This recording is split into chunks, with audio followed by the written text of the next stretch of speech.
वारणानगर इथल्या तात्यासाहेब कोरे अभियांत्रिकी महाविद्यालयामध्ये 7 दिवसीय प्राध्यापक विकास कार्यक्रम पार पडला। या कार्यक्रमादरम्यान विविध मान्यवरांनी प्राध्यापक तसंच संशोधकांना प्रभावी संशोधन लेखन आणि अभियांत्रिकी संशोधन या विषयावर मार्गदर्शन केलं। कार्यशाळेत विविध तज्ञांची चर्चासत्र आणि शोध निबंधांचं सादरीकरण करण्यात आलं। पदवी मिळवण्यासाठी एखादं संशोधन किंवा लेखन हे नाममात्र असता कामा नये। उलट संशोधन आणि लेखनामध्ये वास्तविकता असली पाहिजे, त्याचबरोबर त्याचा प्रभाव मानवी जीवनावर सकारात्मक झाला पाहिजे।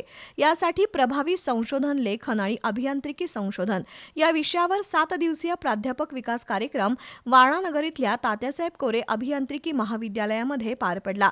या कार्यक्रमाचं उद्घाटन वारणा विद्यापीठाचे कुलाधिपती NH पाटील, वारणा विभाग शिक्षण मंडळाचे मुख्य कार्यकारी अधिकारी डॉक्टर विलास कारजिनी आणि इतर मान्यवरांच्या हस्ते पार पडलं।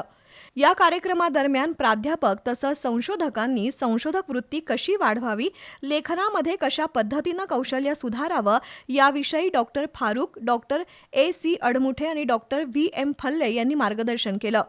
या समारंभाला डॉक्टर PS पाटील आणि डॉक्टर CD लोखंडे यांच्यासह विविध मान्यवर उपस्थित होते।